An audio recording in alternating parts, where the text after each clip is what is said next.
हम जब भी प्रतिशत के प्रश्नों को हल करेंगे तो वहां पर उन प्रश्नों का हल बहुत आसान हो जाएगा अगर आप उन प्रतिशत को भिन्न में बड़ी जल्दी बदल लें। और ये बड़ी जल्दी बदलने के लिए आपको हर बार 100 से भाग देना, वो जो कैलकुलेशन है वो करने की जरूरत नहीं होना चाहिए। ये कुछ ऐसे प्रतिशत मैंने यहाँ लिखे हैं जिनका भिन्न अगर आपको याद होगा तो क्वेश्चन का सॉल्यूशन बहुत आसान हो जाएगा। ट्रिक की मदद से हम उसे बड़ी आसानी से सॉल्व कर पाएंगे। तो मैं एक बार आपको पढ़ के बता देता हूं कि किस भिन्न का हमें प्रतिशत या किस प्रतिशत का भिन्न हमें याद रखना होगा। एक तो है कि 10, 20, 30, 40, 50, 60, 70, 80, 90, 100 इन सारे प्रतिशत का भिन्न हमें याद रखना होगा। तो शुरुआत करते हैं 10% से। 10% को अगर भिन्न में बदलना है तो हमें 100 से भाग देना होगा। 10 को अगर 100 से भाग देते हैं तो देखो क्या होगा, 10 को 100 से भाग देंगे तो एक बार मैं आपको करके बता देता हूं कि 10 को 100 से भाग देंगे तो एक 0 से 0 कट जाएगा और बचेगा 1/10। इसलिए 10% को भिन्न में बदलेंगे तो आएगा 1/10। ऑलराइट, अगला है 20%। 20% को भिन्न में बदलेंगे तो 100 से भाग देंगे, कट के आएगा 1/5। तो 1/5 क्या दर्शा रहा है कि 5 में से जो 1 होता है वो 20% होता है। ठीक है, 30% कितना होगा, 3/10। मतलब 10 में से अगर 3 है तो वो जो 3 है वो 30% है 10 का। 40% कितना होगा, 2/5। 50% होगा 1/2। 1/2 मतलब 2 में से 1 अगर है तो वो 50% है। 60% होगा 3/5। 70% होगा 7/5। 80% होगा 4/5 और 70% 7/10, 80% 4/5, 90% 9/10 और 100% मतलब 1। ठीक है, अब ये तो हो गए 10, 20, 30, 40, 50 इस प्रकार से 100 तक। अब हम बात करते हैं 1/1, 1/2, 1/3, 1/4 इस प्रकार के जो भिन्न हैं उनका प्रतिशत कितना होगा वो भी हमें याद रखना बहुत जरूरी है। तो हम शुरुआत करते हैं 1/1 से। 1/1 जो है वो होता है 1 और उसका प्रतिशत हम ऑलरेडी पढ़ चुके हैं, वो होता है 100। उसके बाद आता है 1/2। 1/2 को जब प्रतिशत में बदलते हैं तो वो आता है 50, वो भी हम पढ़ चुके हैं 1/2। उसके बाद हम बात करें 1/3। 1/3 को जब आप प्रतिशत में बदलेंगे तो ये याद रखना है आपको 33 सही 1/3%। ठीक, फिर 1/4 की अगर हम बात करें तो वो होता है 25%। 1/5 की बात हम यहाँ ऑलरेडी कर चुके हैं, दैट इज 20%। 1/6 की अगर हम बात करें तो वो होता है 16 सही 2/3%। 1/7 की अगर हम बात करें तो वो होता है 14.28%। तो याद कैसे रखना है, 14 का डबल कर देना है तो 28 हो जाएगा, 14.28%। फिर 1/8 की अगर हम बात करें तो वो हो जाएगा 12.5%, ये भी आसान है। फिर 1/9 की बात करें तो 11.11 या 11.11, वो भी आसान है प्रतिशत। 1/10 मतलब 10%, ये भी हम ऑलरेडी पढ़ चुके हैं। फिर 1/11, 1/11 जो होगा वो हो जाएगा 9.99%। ये यहाँ लिखना मैं भूल गया था, तो ये आप याद रख लीजिएगा कि 1/11 जो होता है वो होता है 9.99%। ठीक, फिर 1/11 के बाद उसके बाद आगे उतना करने की जरूरत नहीं है। फिर कुछ पर्टिकुलर और जो है जो याद रखना है वो है 3/4। 3/4 मतलब 75%। 2/3 मतलब 66 सही 2/3%। 1/16 मतलब 6.25% और 1/15 मतलब 6 सही 2/3%। तो ये कुछ खास हैं जिन्हें आपको याद रखना होगा। इनमें से भी अगर आप कहें कि इंपॉर्टेंट कौन से हैं तो वो मैं एक बार मार्क कर देता हूं आपके लिए। एक ये बहुत इंपॉर्टेंट है, ये इंपॉर्टेंट है, ये इंपॉर्टेंट है, ये इंपॉर्टेंट है, देन ये इंपॉर्टेंट है। ठीक है, और इधर जो 10 है वो तो सब इंपॉर्टेंट है और आसान भी है, तो वो तो आप याद कर लोगे, उसमें कोई प्रॉब्लम होने वाली नहीं।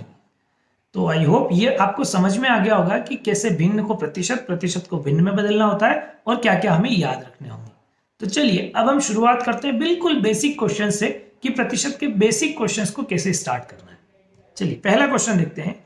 300 का 40% ज्ञात कीजिए। तो 300 का 40% किसी संख्या का प्रतिशत कैसे निकालना होता है। 300 का 40% निकालने के लिए 300 गुणित 40/100 करना है, इसी को हल कर देना है। तो 2 0 से 2 0 कट जाएंगे, 4 तिया 12 और 1 0 और। तो 300 का 40% कितना आया, 120। अगला क्वेश्चन देखते हैं। 110 का 20% प्लस 220 का 10% बराबर कितना। तो इसके लिए हम सॉल्व कर लेंगे। 110 का 20%, तो 110 गुणित 20/100 प्लस 220 का 10%, तो 220 गुणित 10/100। तो सॉल्व कर लेंगे। 1 0 से 1 0, 1 0 से 1 0 कट गया, इधर भी 1 0 से 1 0 और ये 0 से 0 कट गया। 11 गुणित 2 ये हो जाएगा 22 प्लस 22 गुणित 1 ये हो जाएगा 22। तो जोड़ने पर बन जाएगा 44 और यही हमारा आंसर होगा। अगला क्वेश्चन देखते हैं। 625 का 80% बराबर किस संख्या का 50%? ठीक है, तो हमें वो संख्या ज्ञात करना है जिसका 50% 625 के 80% के बराबर होता हो। तो बहुत आसान होगा कैलकुलेट करना। 625 का 80%, तो 625 गुणित 80/100 बराबर जिस संख्या का 50% निकालना है वो नहीं पता, तो हम उसे x मान लेंगे। तो x का 50%। अब इसे अगर हम हल करें तो 100 से 100 को हम इजीली काट सकते हैं। ये 0 से 0 कट जाएगा। 5 से अगर इसे काटेंगे 625 को, तो ये एक बार जाएगा, फिर 2 बार और फिर 5 बार। ठीक है, तो 125 बचा और गुणित 8। 125 में अगर 8 का आप गुणा करते हैं तो ये आएगा 1000। इसका मतलब x की वैल्यू हो जाएगी 1000। तो 1000 का 50% जो है वही 625 का 80% बनेगा। अगला क्वेश्चन देखते हैं। 80 का कितना प्रतिशत 60 के 40% के बराबर होगा? तो हमें नहीं पता, तो हम मान लेते हैं 80 का x%। 80 का x% कैसे लिखेंगे? 80 का x गुणित 80 गुणित x/100 बराबर 60 का 40%, तो हम लिखेंगे 60 गुणित 40/100। अब 100 से तो 100 कैंसल आउट हो जाएगा। 40 से काटेंगे तो ये 80 कटेगा 2 बार, 2 से काटेंगे तो 60 कटेगा 30। तो x का मान आएगा हमारे पास 30। इसका क्या मतलब है कि 80 का 30% जो है वो 60 के 40% के बराबर होता है। अगला क्वेश्चन देखते हैं। ये जो क्वेश्चन है इसके 6 अलग अलग भाग है, तो हम 1 बाय 1 उसे सॉल्व करेंगे। और ये क्वेश्चन अगर आपको समझ में आ गया है तो आप ये मान लीजिए कि आपका जो परसेंटेज का बेसिक है वो पूरा क्लियर हो गया है। ऑलराइट, तो चलिए शुरुआत करते हैं। क्वेश्चन है, यदि a 40 है और b 50 है, तो पहला क्वेश्चन है हमारा a b का कितना प्रतिशत है। तो हमसे पूछा गया है कि जो a है वो b का कितना प्रतिशत है, मतलब b के आधार पर हम देखें तो a कितना प्रतिशत है। तो हमें जिसका प्रतिशत निकालना है वो कौन है? a। किसके आधार पर निकालना है? b के आधार पर।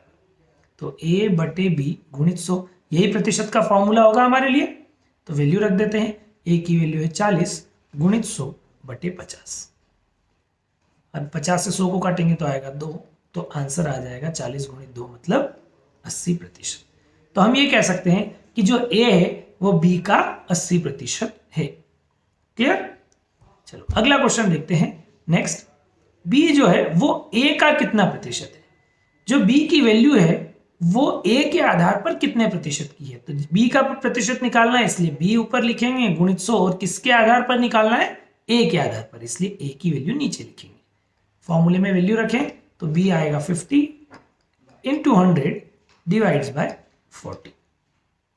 0 से 0 कैंसल आउट। 4 से काटेंगे 100 को तो जाएगा 25 बार, 25 में 5 का गुणा करेंगे तो आएगा 125। अर्थात जो b है वो a का 125% है। अगला क्वेश्चन देखते हैं। a b से कितने प्रतिशत कम है। जो a है वो b से कितने प्रतिशत कम है, तो किसके आधार पर देख रहे हैं? b के आधार पर। b के आधार पर a कितना कम है वो देखना है। तो हमें निकालना है बेसिकली कितना कम है उसका प्रतिशत गुणित 100। किसके आधार पर? b के आधार पर, क्योंकि b के रेस्पेक्ट में कितना प्रतिशत कम है ये हम जानना चाहते हैं। तो नीचे आएगा b। जिसके आधार पर प्रतिशत निकालना होता है उसी को नीचे लिखना होता है। ठीक है, तो कम कितना है? तो 40 और 50 में a कितना कम है? 10 कम है, तो हम लिखेंगे 10 गुणित 100 और बटे किसके आधार पर देखना है? b मतलब 50 के आधार पर। इसे आप आसानी से सॉल्व कर सकते हैं। 2 आएगा, 10 गुणित 2 आ जाएगा 20%। तो हम ये कह सकते हैं कि जो a है वो b से a जो है वो b से 20% कम है। ठीक, अगला क्वेश्चन देखते हैं।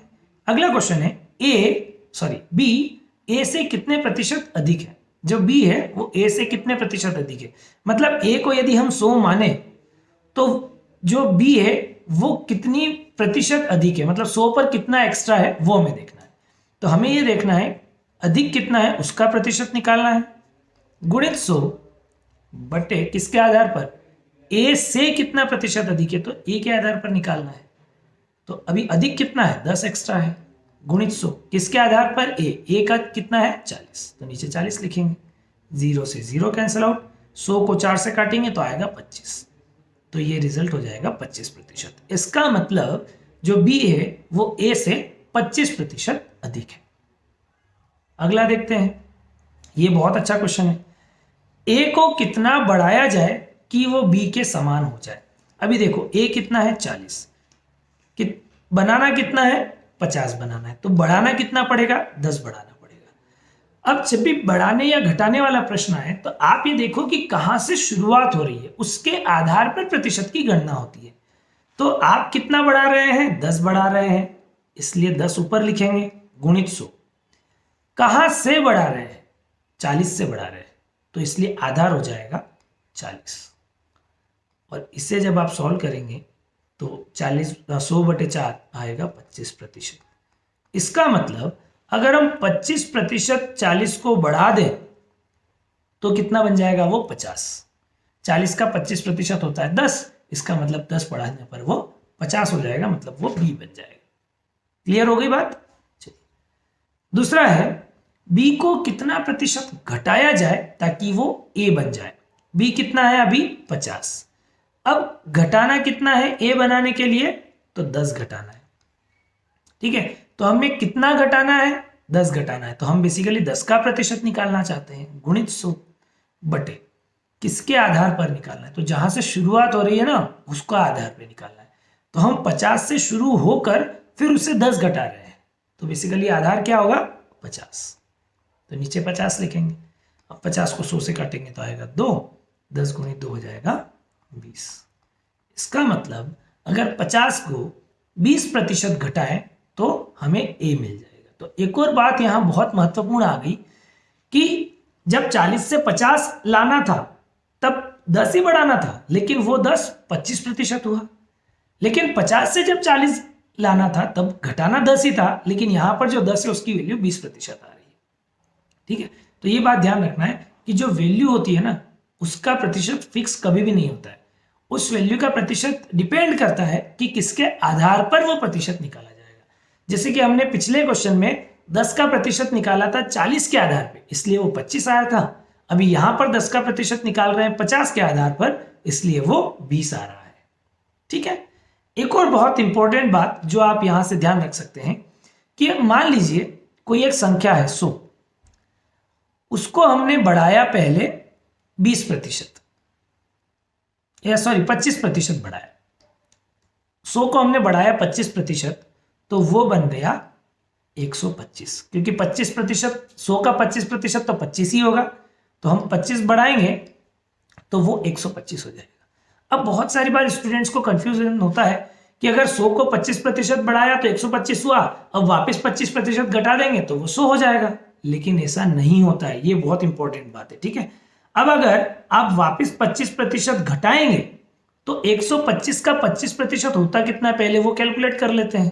तो 125 का 25% निकालने के लिए 25 को 100 से भाग देंगे तो ये आएगा 4 बार। 125 को 4 से भाग अगर हम देते हैं तो ये आएगा 31.25, 31.25, इतना हमें घटाना पड़ेगा। अब अगर 125 में से हम 31.25 घटाते हैं तो देखो क्या बनेगा, तो ये आ रहा है 93.75। इसका मतलब 125 को अगर हम 25% घटाएंगे तो वो 31.25 घटाना पड़ेगा और वो आएगा 93.75, ठीक है। तो अगर 100 को 25% बढ़ाया और वापिस 25% घटाएंगे तो 100 पर नहीं पहुंचेंगे, 93.75 पर पहुंच जाएंगे। अगर 100 को 25% बढ़ाया 125 हुआ, अब अगर वापिस आप 100 पर आना चाहते हो तो आपको 20% घटाना पड़ेगा। तो ये कैसे पता चलेगा, तो आप देखिए कि आपको घटाकर लाना कितना है, 100 लाना है, तो आपने घटाया कितना, 25। अब ये जो 25 घटाया है ये कहां से घटाया, 125 से। तो 25 का यदि हम प्रतिशत निकालें 125 से, तो ये हल करने पर आपको मिलेगा 100/5 मतलब 20%। तो आप ये कहेंगे कि अगर हम 125 को 20% घटाएं तो हम 100 पर पहुंचेंगे। तो आई होप ये कॉन्सेप्ट आपका बहुत अच्छे से क्लियर हो गया होगा, क्योंकि मैक्सिमम स्टूडेंट्स को यही कंफ्यूजन होता है। ठीक है, तो आज की वीडियो में बस इतना ही। अगले वीडियो में हम देखेंगे प्रिंसिपल पर आधारित कुछ और थोड़े एडवांस क्वेश्चंस।